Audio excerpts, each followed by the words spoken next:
সবাইকে জয় যিশু ইম্মানুয়েল। আমরা দেখি সমস্ত খ্রিস্ট বিশ্বাসী ভাই বোনেদেরকে আমরা জানি যে গত বুধবার দিন ভস্য বুধবার হয়ে গিয়েছে এবং সেই ভস্য বুধবার থেকে 40 দিন বেশিরভাগ খ্রিস্ট মানুষরা তারা উপবাসের মধ্য দিয়ে তারা অতিবাহিত হচ্ছে। কিন্তু উপবাস প্রার্থনা আমরা করছি, খুবই ভালো বিষয়, কিন্তু সেই উপবাসে প্রার্থনা যেন আমরা কার্যকারী হই। কারণ আমরা প্রত্যেকে অবগত আছি যে প্রভু যীশুখ্রিস্ট আপনার আমার সবার জন্য তিনি মারা গিয়েছেন, আর সেই মারা যাওয়ার পরে আমরা তার দুঃখ প্রকাশ করার জন্য আমরা সবাই উপবাস প্রার্থনা, বেশিরভাগ খ্রিস্ট বিশ্বাসীরা আমরা 40 দিন উপবাস করি।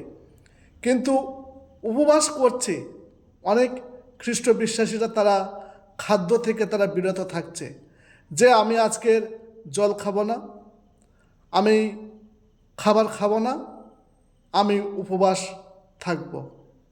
অনেকে কি করছে, তারা উপবাস থাকছে, এই সমস্ত খাবার তারা খাচ্ছে না, ঠিক যখন সন্ধ্যা হয়ে যাচ্ছে তারা সেই খাবারগুলো খাচ্ছে। সেটা খুবই ভালো, কিন্তু আমার বলার উদ্দেশ্য হচ্ছে এটাই, যখন আমরা খাদ্য থেকে বিরত থাকছি আমরা যেন সেই বাইবেলের প্রতি যেন আমরা ধ্যান দিই এবং যেন আমরা প্রতিনিয়ত, যখন আপনি উপবাস করছেন আপনি প্রতিনিয়ত প্রার্থনা করুন। আপনি তা না করে আপনি কি করছেন, আপনি আপনার বাড়িতে আপনার সংসারে যাবতীয় কাজকর্ম করছেন, আপনি কোথাও ঘুরতে গিয়েছেন, আপনি কোথাও বেড়াতে যাচ্ছেন, কিন্তু না বন্ধু, এটা করে আপনার শরীরকে কষ্ট দিয়ে কোনো লাভ হবে না।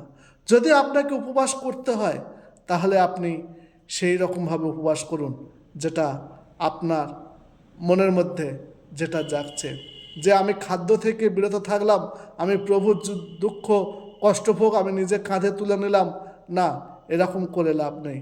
আপনার যদি উপবাস করতে হয়, আপনি নির্জলা উপবাস করছেন, খুবই ভালো বিষয়, কিন্তু আমি বলতে চাই আপনারা নিয়ত বাইবেল পড়ুন এবং প্রার্থনা করুন, দেখবেন ঈশ্বর আপনার মধ্য দিয়ে কাজ করবে।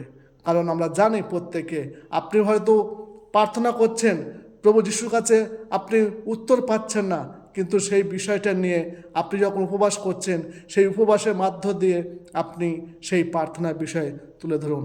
অনেকে আমরা কি করছি, বেশিরভাগ মানুষরা আমরা কি করছি, আমরা শরীরে কষ্ট দিচ্ছি, আমরা উপবাস করছি, কিন্তু আমরা কি করছি, প্রতিবেশী বা অন্য কারোর বিরুদ্ধে আমরা ঝগড়া করছি, অনেকের বিরুদ্ধে আমরা গালিগালি করছি, খারাপ কথা বলছি, মন্দ কথা বলছি। এই উপবাস আপনার কাজে লাগবে না।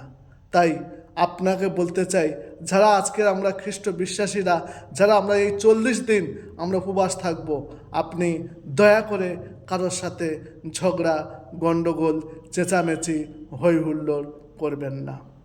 এটাই হচ্ছে আমার একটা বলার উদ্দেশ্য।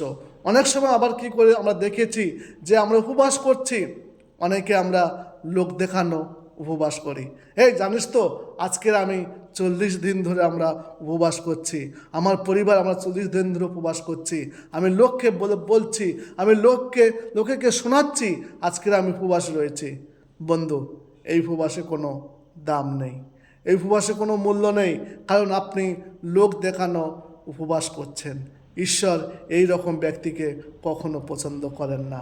তাই আপনি যখন উপবাস করছেন, আপনি যখন খাদ্য থেকে বিরত থাকছেন, আপনি একাকী ঘরের মধ্যে ঘরের দরজা বন্ধ করে দিয়ে আপনি ঈশ্বরের কাছে একাকী প্রার্থনা করুন, চোখের জল দিয়ে প্রার্থনা করুন, প্রভু যিশুর কাছে আপনি প্রার্থনা করুন, দেখবেন আপনার সেই উপবাস প্রার্থনা আপনার জীবনে ফলদায়ক হবে এবং ফলপ্রসূ হবে, কারণ ঈশ্বর সেটাই আপনাকে চায়। তাই অতএব আমি বলতে চাই, আপনারা লোক দেখানোর জন্য উপবাস করবেন না, আপনার ঝগড়াঝাটি করার জন্য উপবাস করবেন না, শরীরে কষ্ট দেওয়ার জন্য উপবাস করবেন না। তাই আসুন আমরা সমস্ত খ্রিস্ট বিশ্বাসী যারা আমরা উপবাস করছি, এই 40 দিন যাবত আমরা করব, তাই আমি এই বার্তাটা আপনাদের কাছে আমি পৌঁছে দিতে চাই। আপনারা সঠিক নিয়মে আপনারা উপবাস করুন। যদি আমি ভুল বলে থাকি আপনারা আমাকে ক্ষমা করবেন। ধন্যবাদ। জয় যিশু।